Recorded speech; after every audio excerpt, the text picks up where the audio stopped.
Hello, everyone. Welcome. We're going to start with some opening prayers. There is a link to the opening prayers in the description of the video, so you can open that. And we'll say these in Tibetan, but if you're more comfortable saying them in English, that's fine too. And we'll say the one 3 times and then continue with 1 time each.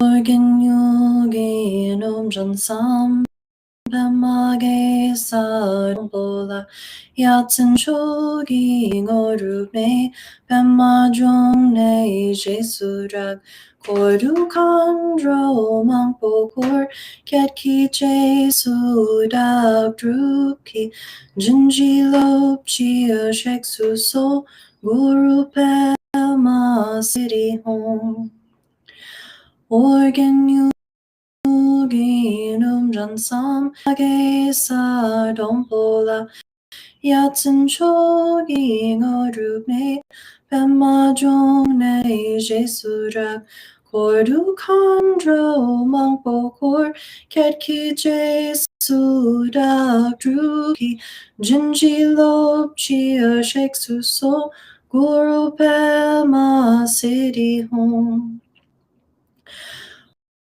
Organ yogi nom jansam pemage sa dompola yatsen chogi ngorume pema jong ne jesurak kordu kandro mangpokor ketki jesudak druki jinji lopchi sheksu so guru pema city home.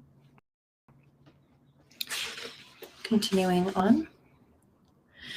Kunzando sem garab shiri sing pema kara jepani shunga sosunum na tatan kata so kate lama namla so adem. Ogmin choki yinki podrana do sum sange kongi ngawonyet rang sem choko ngonsun tonze pe tsawe lama namla so adem.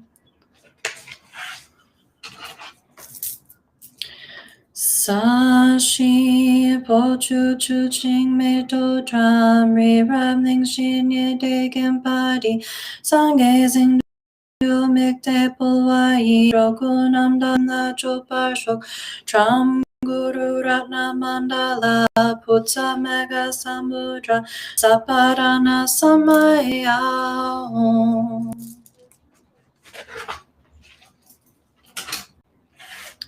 Sentient nam ki sampadang lo yi je jag jitawa je chon to monte pa yi choki gorlo gordu so.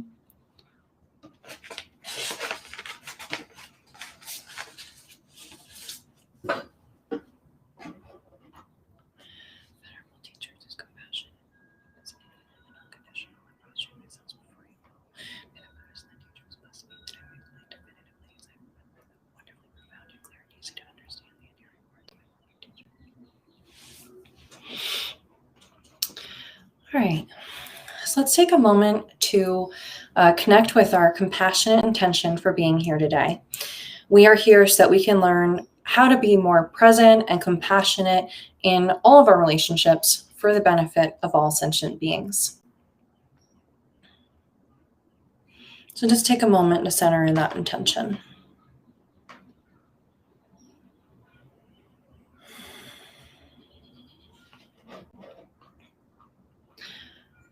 All right. So we will start with a brief meditation to stabilize our minds. Meditation is the natural state of mind when it is relaxed, stable, and open. Meditating in this way trains our mind to be calm and relaxed, yet also alert and wakeful. The point of meditation is to create space in our minds. Creating space in the mind helps us to balance our emotions, and that allows time between action and reaction. And it's actually the first step in the development of bodhicitta, which is the compassionate wish to free all sentient beings from suffering. So take a comfortable seat, either in a chair or cross-legged on the floor like I am, and place your hands in your lap, just gently relax. And check your posture. Make sure that your spine is straight, your shoulders are open, your elbows are out a bit so that your rib cage is open. And your eyes will remain open, gently gazing downwards. You can imagine a line following the bridge of your nose and extending down to the floor. And find a point along that line where it's comfortable for you to rest your gaze, just kind of down here somewhere. And then place the tip of your tongue right behind your front teeth, like that.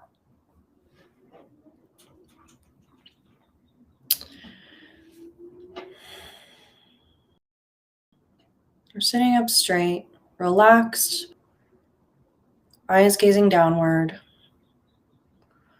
Allow yourself to breathe completely naturally. Relax and breathe normally. If you feel tense, you may need to take a deep breath and let it out, and then allow your breath to return to its normal rhythm. We're going to put a very light attention on our breathing.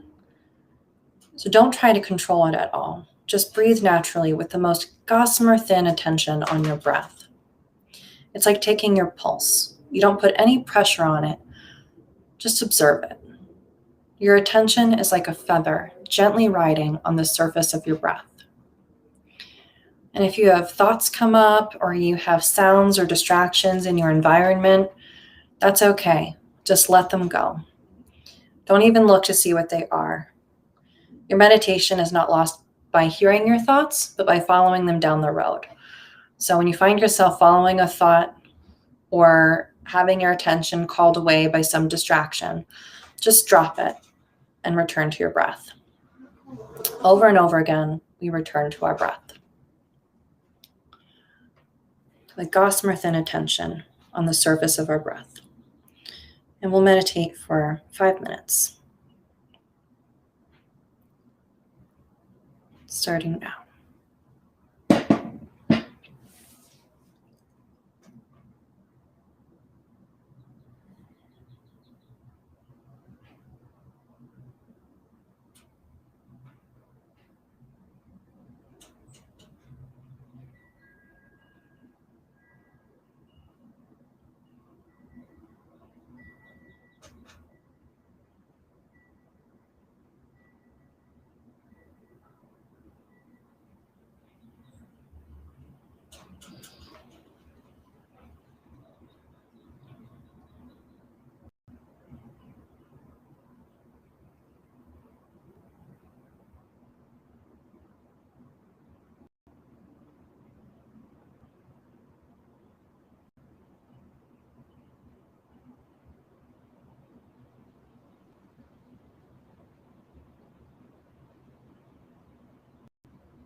Well, there is no time like meditation to find out that you are on a group text message thread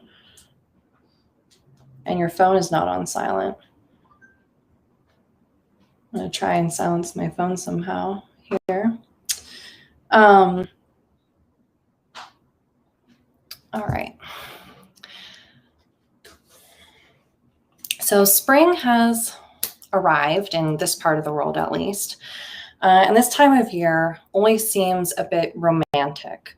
The sun is starting to come out. Not today. Today we have a thunderstorm warning and the sky is looking fairly menacing at the moment. But yesterday was really beautiful. And the flowers are blooming, the bees are buzzing, the birds are singing and building their nests and getting all competitive about, you know, who gets to be with who. And the world is coming out of its wish shell, and if you don't have terrible allergies, it's dazzling and joyous and beautiful, and all of these new beginnings seem to promise like hope and happiness. It's a little like the feeling you have when you're falling in love. So I wanted to talk a little bit today about romance and about how to approach love and relationships from a Buddhist point of view. Specifically, how to approach such things as a bodhisattva, one who has made the compassionate wish to attain Buddhahood for the benefit of all sentient beings. In Buddhism, as I'm sure many of you know, we talk a lot about love and compassion. But the kind of love that we talk about in Buddhism is different from romantic love. In Buddhism, and especially in Mahayana Buddhism, talk about metta and karuna. Metta is loving kindness, the wish that all beings may have happiness and the causes of happiness. And karuna is compassion, the wish to free all beings from suffering and the causes of suffering. In Western contexts, we often think love as being directed towards one person, such as one's partner, or directed towards one group, such as one's family. But the kind of love that is taught in Buddhism is what we call limitless love.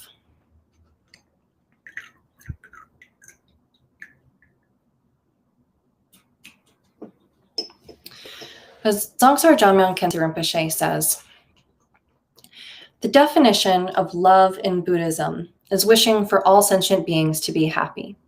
And not only to be happy, but it also has the sense of gathering the causes of happiness. And this kind of love is aimed at all sentient beings. Therefore, the object is limitless. This kind of love has no personal agenda. So from the point of view of its intention, it is limitless. This kind of love is not only aimed at acquiring happiness in the sense of mundane happiness, but it is really aimed at true happiness, which is enlightenment. In other words, its aim is to awaken all sentient beings from the net of delusion. So it is limitless. It is not limited like our ordinary concept of love.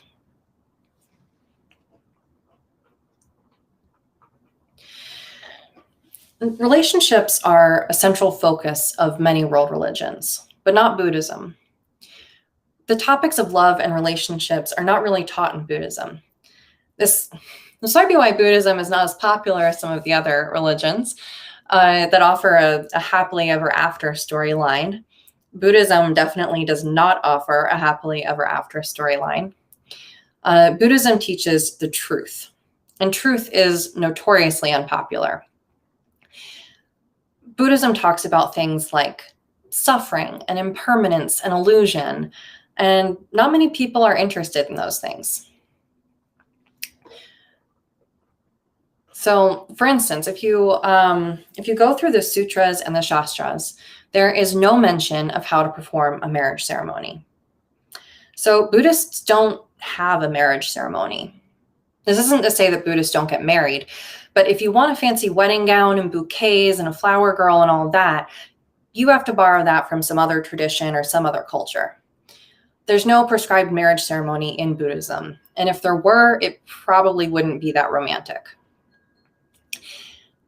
In a Buddhist wedding ceremony, if there were one, and if it was really authentic to the teachings, the officiant would probably say something like, oh, you know, things are impermanent. It might not work after a few days. That's not really what people want to hear on their wedding day, right? Well, honestly, Buddhists are more likely to have a divorce ceremony than a marriage ceremony. I really think that there is a missed, capitalistic opportunity for a Buddhist divorce office. As Buddhists are all about impermanence. Most of us don't want to be reminded of impermanence on our wedding days, probably. That's the time when we really want to fall under the, be swept away by the delusion that this happiness will last forever. We will always be as beautiful as we are on this wedding day. We'll always love each other this much. Everyone around us will always be this happy for us. The sun will always be shining. And, it's just going to be wonderful for the next 80 years. And maybe we'll die holding hands or something. And it'll just continue to be the love of a lifetime. What a beautiful story. That's what we really want to be thinking about on our wedding days, not impermanence. But impermanence is one of the main thoughts that helps to steer our minds towards truth. In Buddhism, there is, of all the different actions and motivations and thoughts and everything that the one could do with one's life, there are rules on what's good and bad in Buddhism. But generally speaking, if something takes you in the direction of truth, it is virtuous. And if it takes you away from truth, it is non-virtuous. So it's always important to be reminding ourselves of the things that steer us towards truth. And impermanence is one of those main teachings that does that. Jetsma says, we know from our own experience that all things are impermanent, or at least we know that roughly. We know that if we buy ourselves a quart of milk, that the quart of milk will either sour or be used up.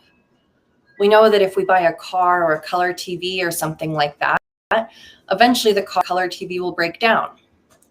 Then we'll have to buy another one and go through the entire process again. We also know that what is young becomes old, much to our dismay, and that no matter what we do only works temporarily. What was young becomes old. We also learn that what is high will become low. What is low will become high. What is brought together will separate, and what is separate will be brought together again. These aspects of the idea of impermanence, we don't really hold to. We don't really understand very well. We try to have a more superficial view of impermanence because the idea is painful. It's not our favorite concept. When the Buddha taught us about impermanence, he taught us about impermanence as a way to understand the faults of samsara and as a way to understand how suffering is all pervasive. Again, as human beings, we like to ignore the idea of suffering. Of course, when we are suffering and we can feel it very deeply, it's pretty hard to ignore. But when we are feeling pretty and feeling comfortable, the idea of suffering becomes sort of distant and cloudy.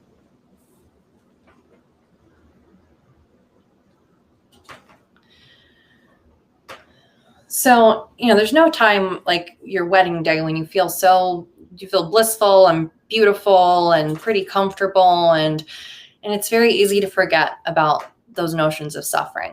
It's very easy to forget that. It's very easy to fall under the spell of samsara when you're swept off your feet and you're in love, you've got butterflies in your stomach, and it's so easy to fall under the sway of that delusion. It's very enticing. It's lovely. It seems wonderful.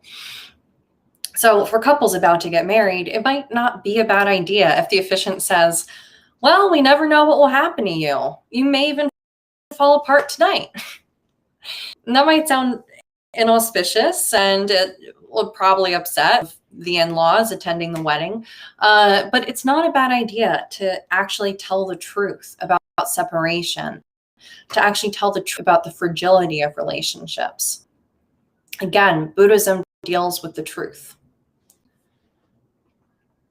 So in Buddhism, love and relationships are not taught as an institution that you need.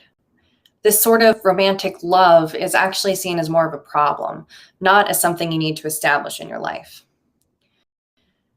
When Buddhists talk about love and relationships, their attitude is usually a little bit suspicious. But no matter what, people will still keep falling in love, people will still keep getting married, and people will still keep on striving for relationships. So today we'll talk about some Buddhist advice on how to approach love and relationships.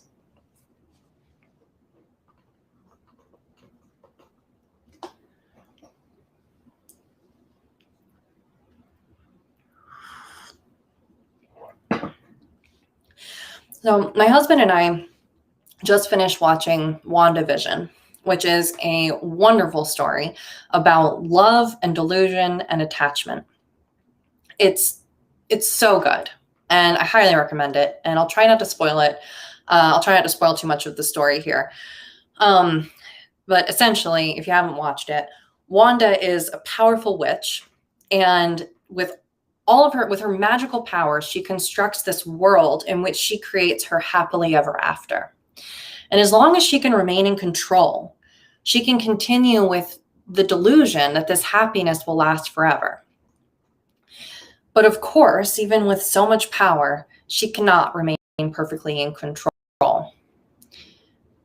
We are all dependent on conditions. So Master Jamyang Khyentse Rinpoche says, none of us have control over anything. Forget external things. We can't even have control over what we will be feeling or thinking next minute. When it comes, it comes. Then it will just blow you, push you, pull you, stretch you, flatten you.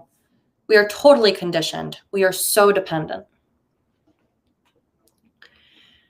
The advancements of modern technology are only making us even more dependent on many different things. And everything happens even faster.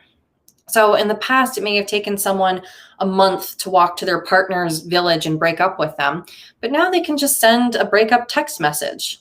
In the blink of an eye, your whole world can come crashing down. So our lives are stressful and our emotions are like a roller coaster.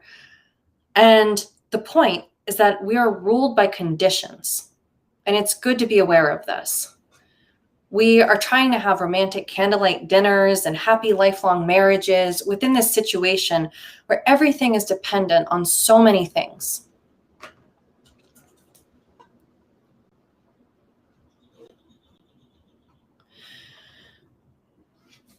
We don't even realize all of the things that our lives are dependent on. But if you go through the elements in your life that, your relationship is based off of,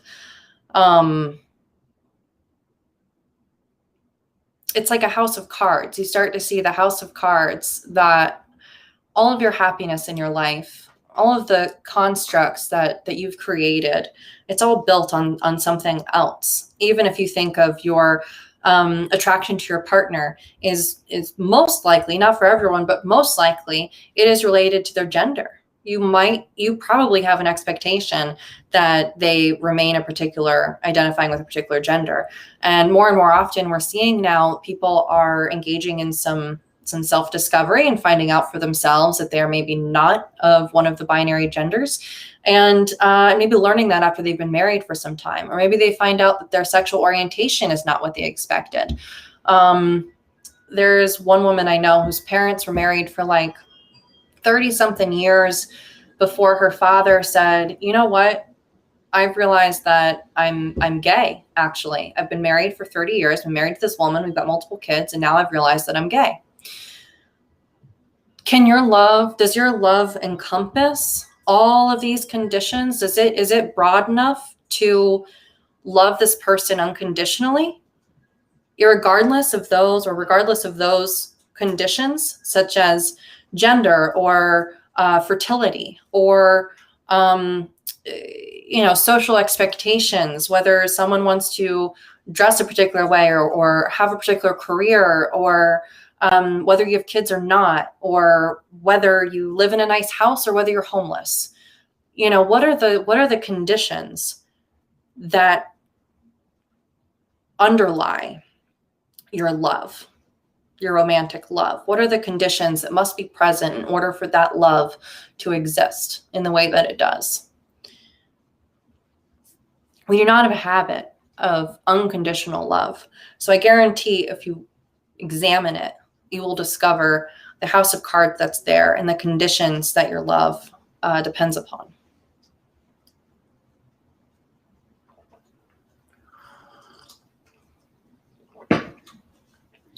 One of the biggest problems with love and relationships is that we take things for granted.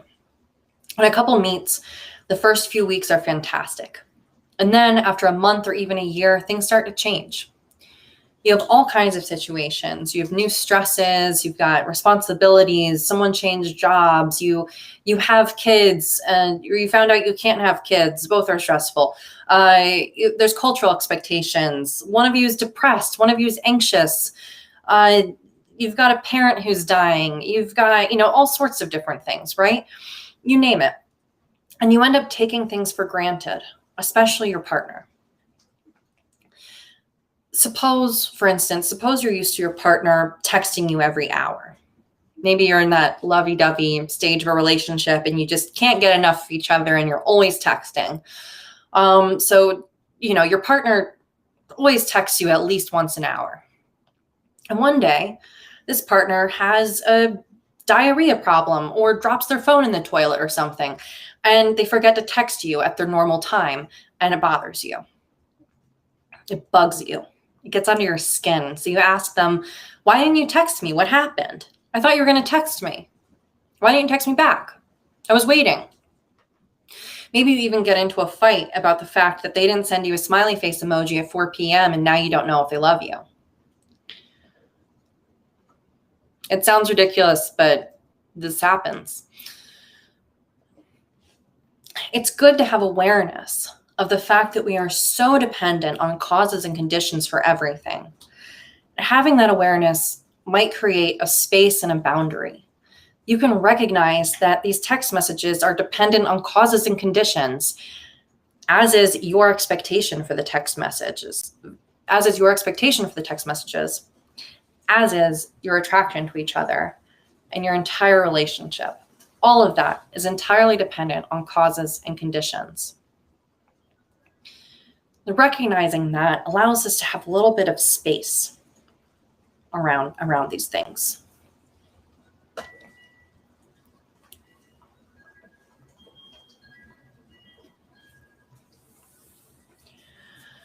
It's a little bit like saying, like, I expected, maybe I expected a more beautiful day today, but if I understand the causes and conditions of the weather, then I understand that having a beautiful day is not my choice. It has to do with the wind and weather patterns and whether, how much humidity there is in the atmosphere, whether there's cold air or warm air or whatever, and that's going to create this experience. There's all sorts of causes and conditions that go into the fact that this is a rather dreary spring day today.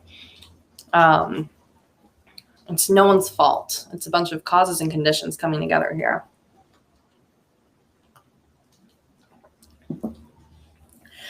Dzongzar Jamyang Khyentse Rinpoche says, we don't know what our partner is assuming or expecting or afraid of.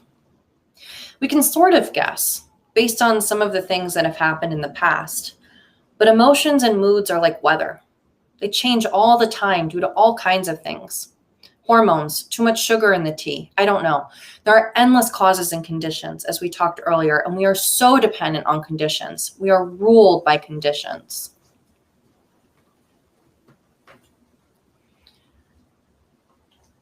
I have to tell you, the other day, I have a good example of this. The other day, I woke up thinking I was going to have just a great day. I had gone to bed thinking, like, I coached myself for went to bed. I was like, you're going to wake up, you're going to have a great day. You're going to have energy. You're going to be focused tomorrow. Like, this is what you're going to do. Get in the zone. You're going to have a great day tomorrow. I woke up, I was in the zone. I'm like, I'm going to have a great day. I'm happy. I'm ready for my day. I'm good. And I go in the kitchen and we were out of coffee. How can you have a good day when you don't have coffee? Like, that's the condition. That's clearly an essential condition for my happiness. I don't think I'm able to have a good day if we're out of coffee. So, so it's these conditions that we base our happiness on are so small and insignificant. It's coffee. It's one drink. It's 20 minutes of my day is drinking coffee, right? But the whole day I felt thrown off and I was in a grouchy mood, and, I didn't have as much patience for others because I didn't get my coffee. So that is going on all the time with every single one of us. And then we put these two conditioned beings together with even more conditions, and you think there'll be happiness, right? Probably not. Probably not magically going to have happiness there. Everything's based on conditions. So it helps to have an objective view of our life. Of course, it's not our habit to be objective. So I'm sure that all of us, including myself, will end up doing the opposite of everything we talk about today. And I say that so that hopefully I won't come across as a hypocrite, because I am not a relationship expert. I am quoting from my teachers. But it's good to have an objective view of our lives. And it's good to remind ourselves that everything is ruled by conditions. So that way we're not 100% disappointed. Even if we're 98% disappointed, that's a little bit better than 100%. So as much as we can remember that everything is ruled by conditions, that will help us to reduce our disappointment. We can't get our expectations up too high. Dzongzar Jamyang Khyentse Rinpoche gives the example that our life is like trying to put 3 strawberries on top of each other. If you put one strawberry on top of another one, and then you try to put a third one on top of it, on top of the second, it doesn't work. The strawberries will fall over because they're slippery, they're shaped weird, they fall right over. The problem is not that you can't balance the third strawberry on top of the pile, though. The problem is actually that the second strawberry kind of sits on the first one momentarily, and that gives us some hope that it may work. But life in general never works. It fails. We try again and again to fix things and balance our strawberries so we can have the so-called happily ever after, that Hollywood or Bollywood experience where everyone's breaking out in song. And we try so hard, but it never really works. It never works. And if you think it does, maybe you haven't lived long enough yet. But I think as you get older, you start to see this for yourself, that no matter how hard you try, it never really works.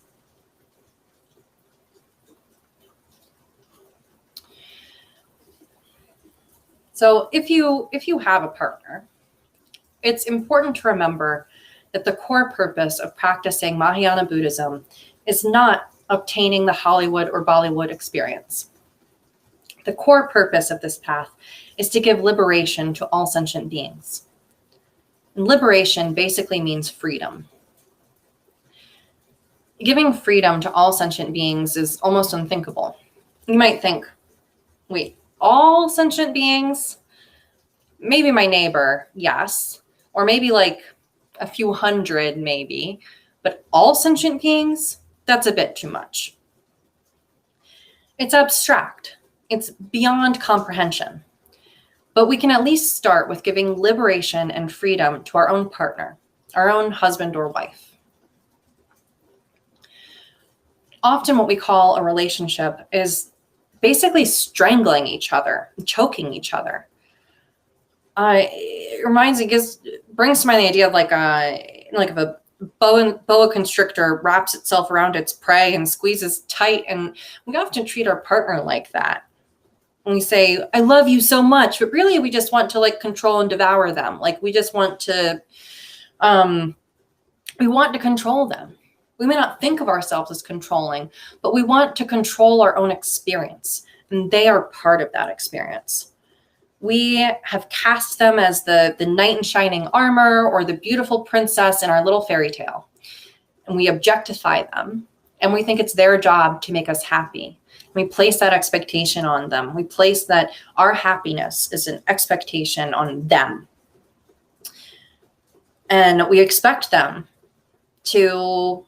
Maybe we expect them to stay the same as when we met them in some way. Maybe we expect them to stay the same weight, or to stay beautiful, or to stay handsome, or we expect them to bear us children, or we expect them to not mind when we come home late, or we expect them to come home at a certain time, or we expect them to we expect them to have sex a certain number of times a week. We expect them to make us dinner or not make us dinner, or they expect us to love our cooking. We expect them to have a particular career and to stick with it, and to not change that. You married a lawyer, and your parents were happy because you married a lawyer, and how dare you give up that career and become some hippie bum doing something else. Like, we have all these expectations that we place on our partners, these boxes that we put them in to control them.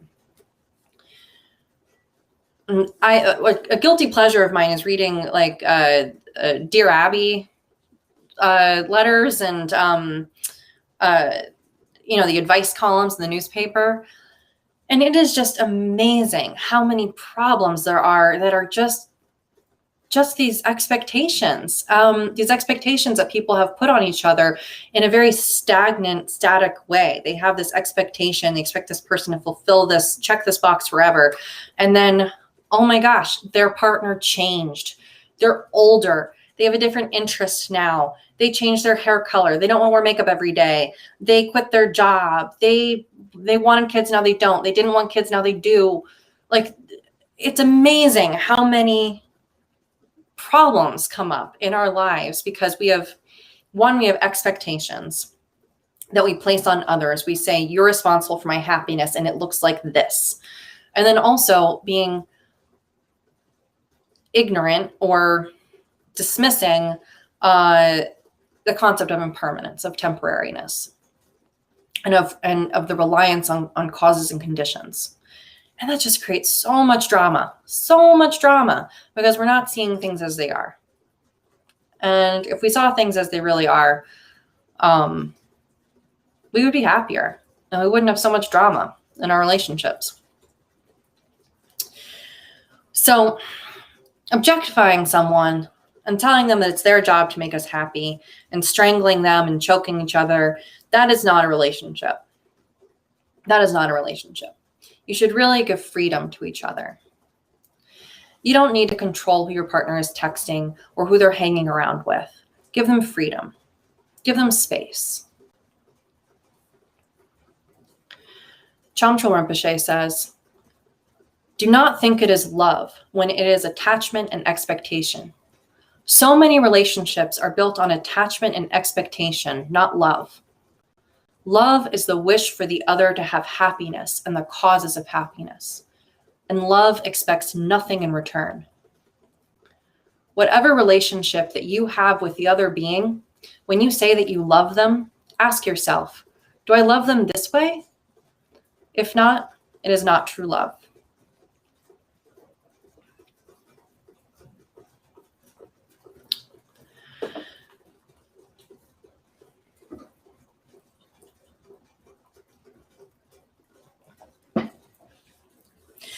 Shakyamuni Buddha said that we must treat our life, including our so-called family life, as a hotel.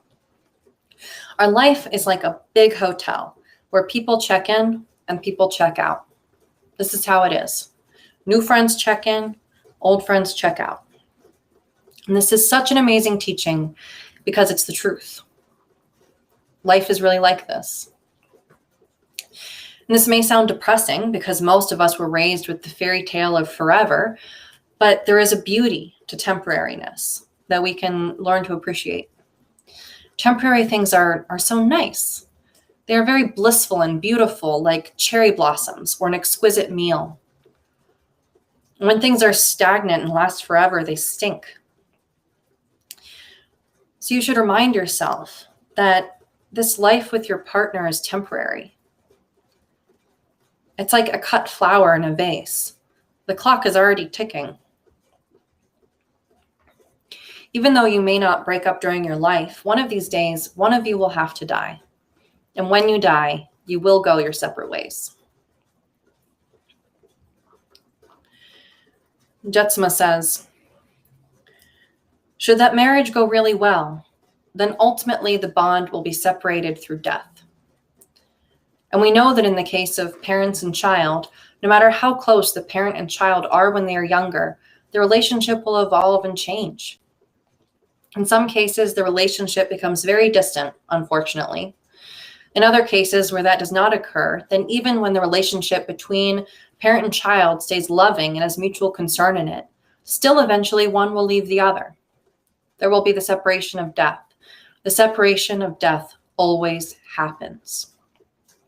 Even within that experience of togetherness, there is so much change that you can literally say that two people who married in their 20s are not the same people that are together in their 60s and 70s. They look completely different. There are worlds of difference between a 25-year-old and a 60-year-old. There is a vast amount of experiential living and maturity that has occurred. That person at 20 is quite different when they reach 60, very different. And she says, I remember being in my 20s and where I was and where I wasn't. And I know that I am not the same as I was. I know that many of my understandings, beliefs, habits, even values have matured and changed. So it is impossible to think that we will remain in the same comfortable, stagnant condition for the rest of our lives, let alone the fact that we are all separated by death.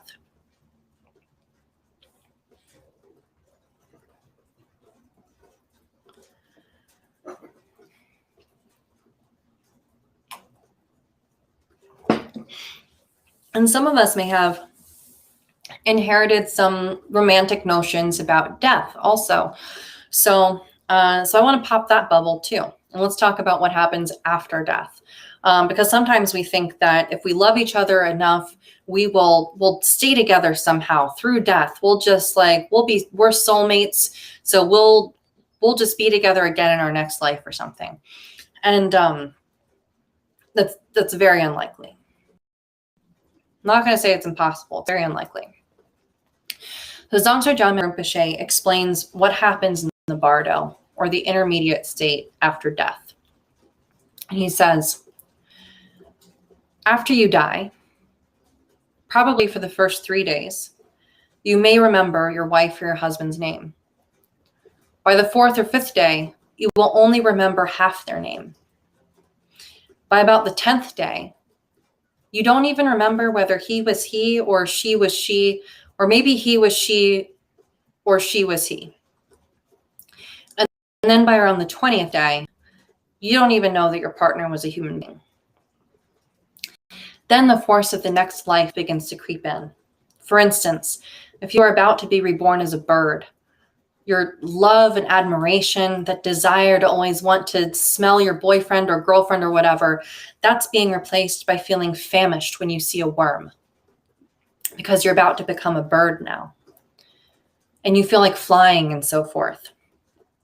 And by that time, your so-called beloved husband, wife, boyfriend, girlfriend, that chapter is closed. And by the next time you see them, you might have been reborn as a pigeon.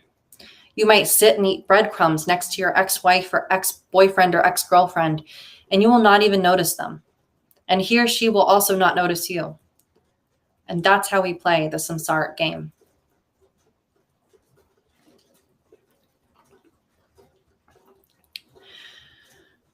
So it is important to remember the temporariness.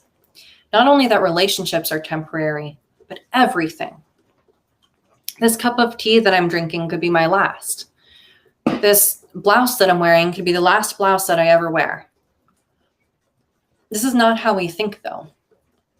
We forget this, and instead we're always thinking about the next thing, the next day, the next dinner, the next drink, the next kiss, the next vacation, the next. We're planning to live forever, basically. No matter how old someone is, they always have some plan for what they'd like to do next year or tomorrow. We always have a plan for tomorrow. We always think it will be there. But if you can have that kind of mindfulness of the truth of impermanence, then you can begin to really enjoy and to love.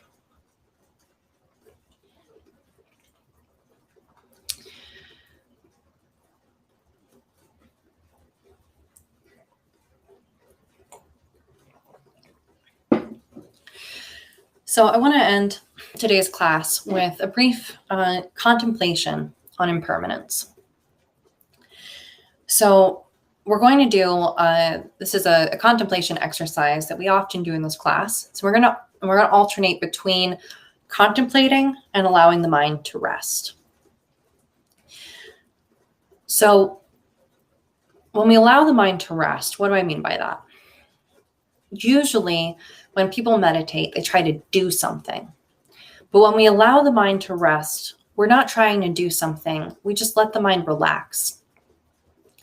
We don't block it, don't follow it, just let it be. We allow our mind to rest in the spontaneously open space in which thoughts arise and subside. So we'll contemplate, and we'll keep our mind attuned to the contemplation. So if you get distracted, come back to the contemplation. The contemplation subject is like your object of meditation. You're going to keep coming back to that and consider that topic. So like we're going to contemplate impermanence. So we'll keep coming back to the concept of impermanence, specifically impermanence in our relationships. And we'll just contemplate what we learned today about impermanence, about the causes and conditions that everything is based on, about the temporariness of our relationships, about the ways that we change over time, the way that our partners change over time, the who you were when you first met your partner and who you are now and how that has changed, and same for your partner. And perhaps you have a relationship in your life now that you can contemplate. Perhaps you have a relationship in your past that you can contemplate. Perhaps you're just falling in love now, and that would be a good thing to contemplate. But we'll spend a little bit of time just contemplating impermanence, and you can play with this. This is the contemplations. I think people often look for a particular script of like, what exactly am I supposed to think? But in this contemplation, this time is actually a time in which you can play with applying these concepts to your own life.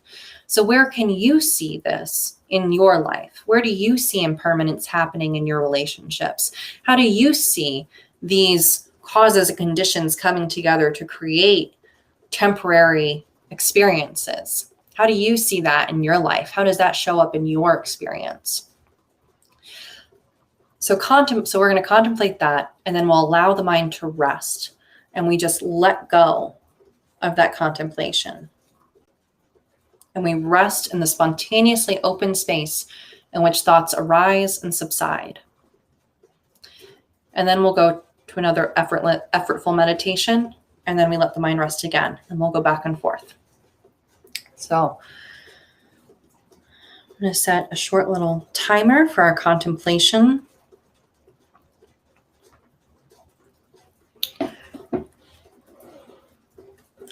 And let's begin. We're going to just contemplate impermanence of our relationships, and how you see that showing up in your experience.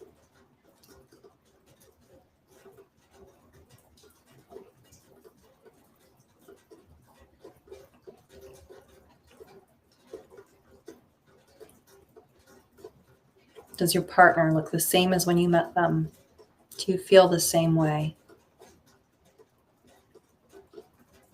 Have your expectations changed over time?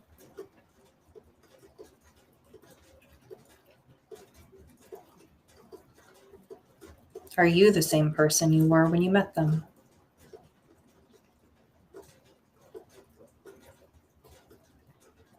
And how long will this last? And how will it end?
And then let your mind rest.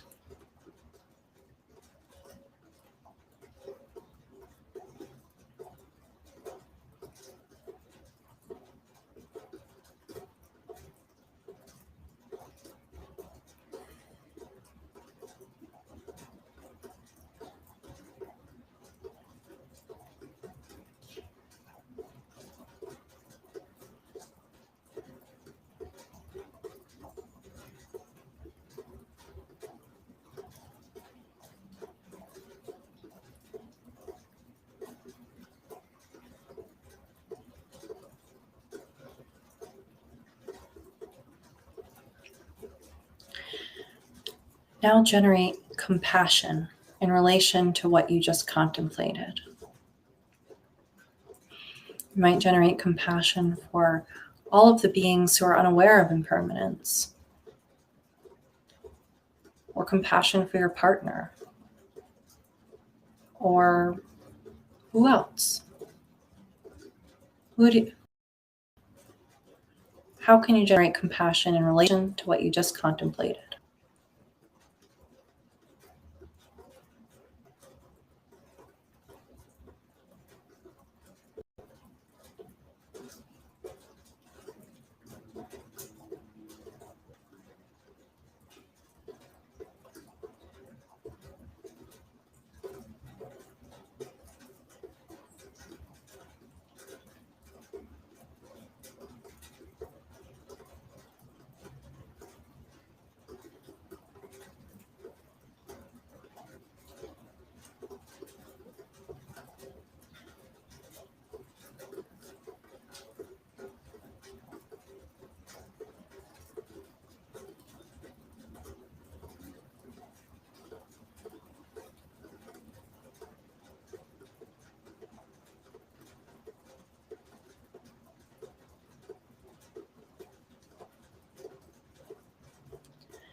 And then let the mind rest.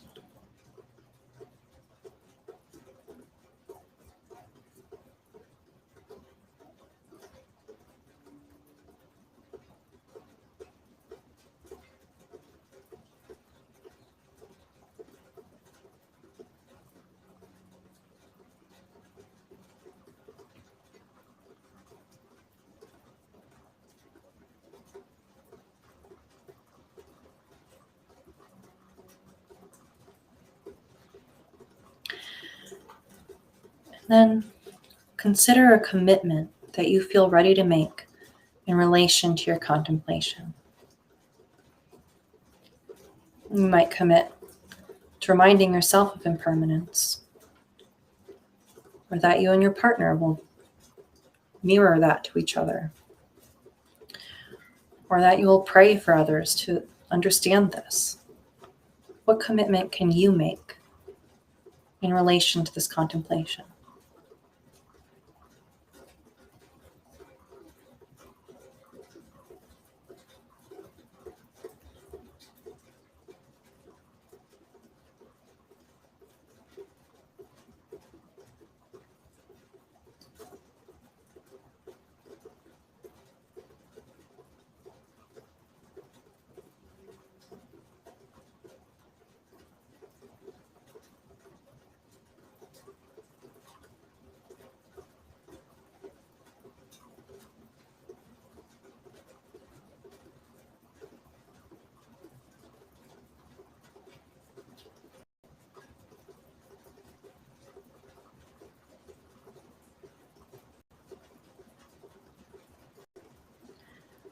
And then let the mind rest.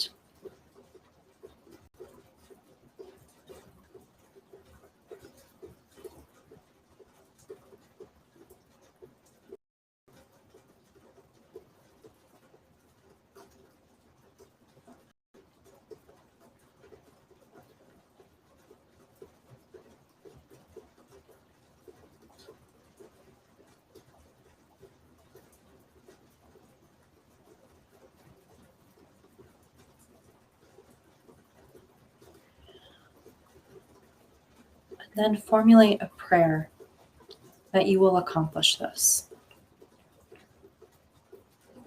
You can pray to whoever your object of refuge is, whether you are a Buddhist or something else.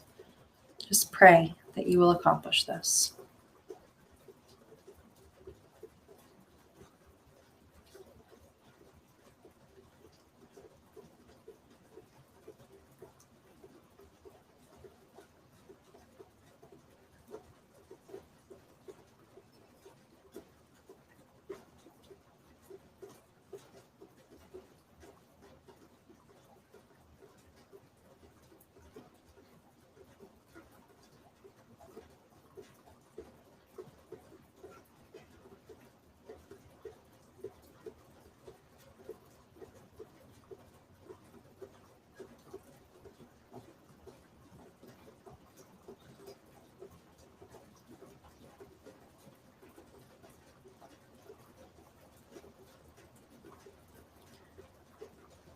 And then let your mind rest.